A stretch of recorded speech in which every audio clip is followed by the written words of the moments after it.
So guys, आप सबका स्वागत है मेरे यूट्यूब चैनल पे। सो गाइस, आज की वीडियो में हम लोग एनसीईआरटी का क्लास 10th का चैप्टर नंबर 3 जो कि है pairs of linear equation in two variables वो स्टार्ट करने जा रहे हैं। एंड गाइस, ये चैप्टर मैं आपको मक्खन की तरह समझा दूंगा, बिल्कुल आसान चैप्टर। बट गाइस, इसमें प्रैक्टिस की बहुत ज़रूरत है, तो इसमें प्रैक्टिस जितनी कर सकते हो आप उतनी करना।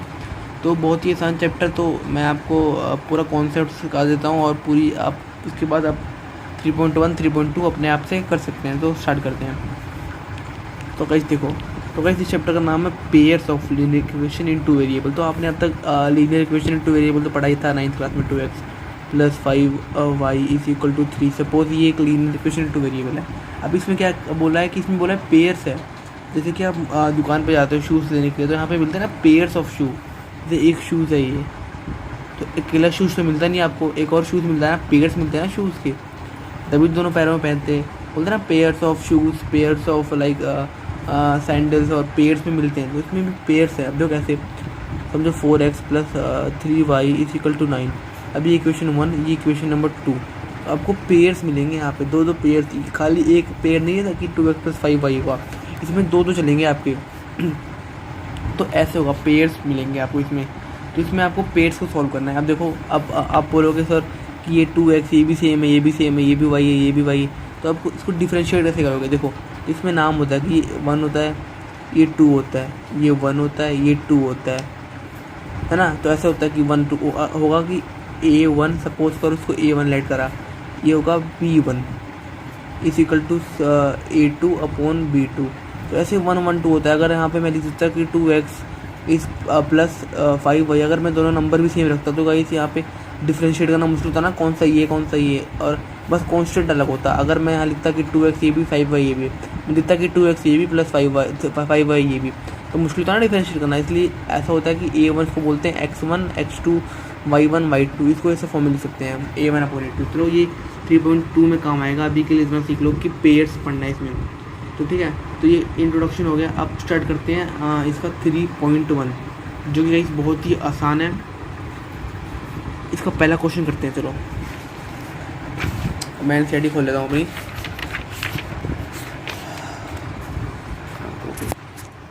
तो गाइस देख सकते हो, पहला क्वेश्चन है। तो बोलता है क्वेश्चन कि Aftab tells his daughter 7 years ago, I was 7 times as old you were there. Also there 3 years from now I shall be 3 times as old. तो भाई देखो, एक क्वेश्चन छोड़ो, ट्रिक सुनो। ऐसे क्वेश्चन की पढ़ने की ज़रूरत ही नहीं है। ट्रिक ये है कि इन क्वेश्चन में जो बोला होता है फाइंड करने को, उसी को अपन को लेट करना है। ये इनकी ट्रिक है। 1 मिनट गाइस, ट्रिक क्या बोला, क्या क्वेश्चन में? क्वेश्चन में बोला है 1 मिनट, क्वेश्चन में बोला है I shall be 3 time. Okay, represent the situation algebraically and graphically.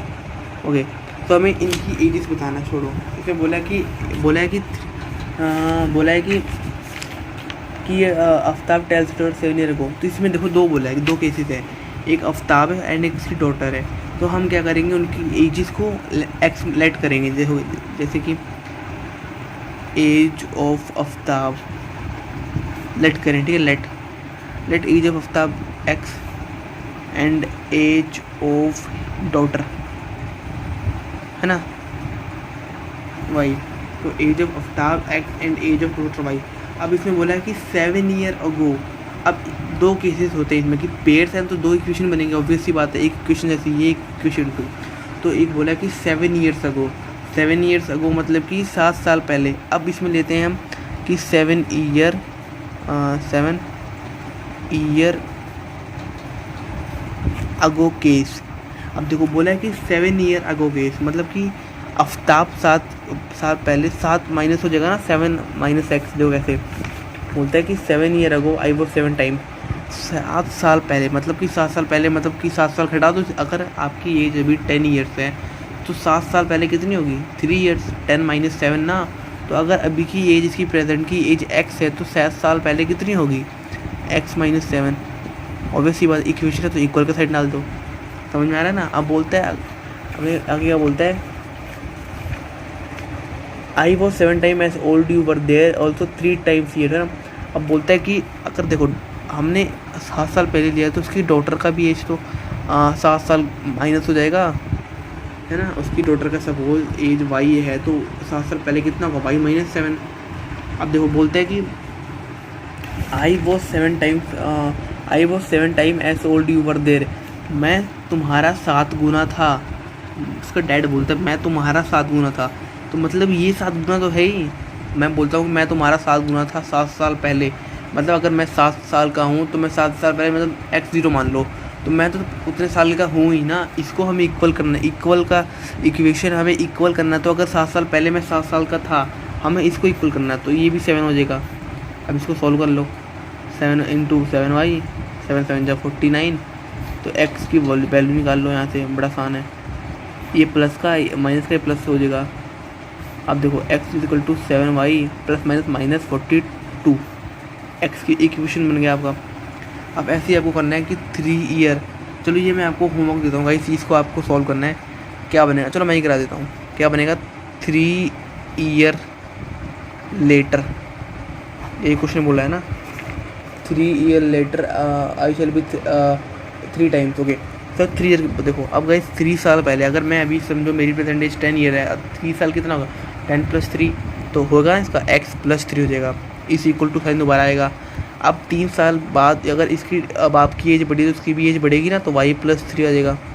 अब देखो इक्वेशन का साइन है, बोलता है I will be thrice age you, मैं तो 3 साल का हो जाऊँगा, मतलब मैं तो 3 साल का हूँ ना, हमें तो इसको इक्वल करना है, तो ये भी 3 हो जाएगा। देखो x + 3 बराबर 3y + 9, वैल्यू निकाल लो, 9 जाके यहाँ पे 3 जाके माइनस हो जाएगा। x बराबर 3y प्लस माइनस का साइन, देखो प्लस माइनस है पर साइन प्लस का बढ़ाना प्लस आएगा, या 6 हो गया। अब देखो इक्वेशन मिल गया हमें। अब हमें ग्राफिकली इसको रिप्रेजेंट करना है। ग्राफिकली कैसे रिप्रेजेंट होगा, देखो इसमें हमें वैल्यू तो नहीं फाइंड करने को बोले कि इसकी एज बताओ कितनी होगी, तो हम क्या करेंगे, हम इसको बस हमें रिप्रेजेंट करना है ग्राफ पे। तो आपने 9 में सीख ही रखा होगा, तो आप इसमें x और y की वैल्यू पुट कर लो और दो पुट कर लो और इसका जो ग्राफ होगा वो निकाल लो। अपन अब करते हैं question number guys second. Hope करता हूँ क्वेश्चन समझ में आ गया होगा। क्वेश्चन नंबर सेकंड गाइस और भी आसान है। तो क्वेश्चन नंबर सेकंड बोलता है कि the cost of second question बोलता है the cost of cricket team buy 3 bat and 6 ball of ₹3,900 later she buy the bat and 3 ball. देखो कुछ नहीं पढ़ो, बस देखो लास्ट लाइन पढ़ो क्या बोलता है। लास्ट लाइन बोला है क्या, बैट और बॉल की बात हुई है, तो हम क्या करेंगे, let the cost of bat और बॉल, x माना, इसको y माना, ठीक है। तो इक्वेशन क्लियर होगी। अब हमें देखो ये मान के चलो हमें 2 इक्वेशन बनानी है। तो 2 इक्वेशन बनाने के लिए पहली इक्वेशन क्या बनेगी, x + y जो कि होगा 3,900। कैसे, देखो x बैट है, y बॉल है ना, तो क्या बोला है कि बैट और बॉल मिलके टोटल 3,900 का उसने लिया है टोटल, है ना। तो कितना बैट है, पर ये भी देखो बैट कितना दिया हुआ, बैट बोला हुआ है कि 3, बॉल बोला है 6, तो मैंने क्या किया यहाँ पे 3x कर दिया प्लस 6y कर दिया, जो कि बन गया। इसको इक्वेशन नंबर 1 मान लो। अब इक्वेशन नंबर 2 बोलता है कि later she buys bat 3 more ball of same, वो एक और बैट खरीदता है और 3 ज़्यादा मतलब 3 और बॉल खरीदता है। तो क्या करने का, उसने बैट का कुछ नहीं बोला, उसने बोला मोर बैट, मतलब हम x1 मानेंगे, तो बैट को तो मैंने x मान लिया, प्लस 3 मोर बोला, तो 3y अपॉन में टोटल कितना बोला है। देखो इक्वेशन सेकंड बनी गई इसमें। अब देखो इक्वेशन बन गई है, तो आप इसको सॉल्व कर लो, ग्राफ बना के हो जाएगा आराम से। अब क्वेश्चन नंबर 3 करते हैं। थर्ड क्वेश्चन क्या बोलता है, देखो the cost of 2 apples and 1 kg of apple was found to be 160 and 1 the cost. Guys ये जो सेकंड क्वेश्चन मैंने आपको कराया वैसे ही सेम टू सेम है। आपको इनको एप्पल्स और जो भी बोला ग्रेप्स को x y मानना है, जितनी कॉस्ट है उसको इक्वल टू जितनी टोटल कॉस्ट है वो करना है। बस आपको भी ग्राफ बना के क्वेश्चन सॉल्व कर देनी है, इससे ना कुछ नहीं है। और इतना ही है तो इस होप करता हूँ आपको वीडियो पसंद आई। वीडियो अगर पसंद आए तो चैनल को सब्सक्राइब करो, और नहीं करना तो कोई बात नहीं गाइस, आपको कॉन्सेप्ट समझ में आना चाहिए, चैप्टर समझ में आना चाहिए। होप करता हूँ आपको समझ में आया हो। तो मिलते हैं अगली वीडियो में।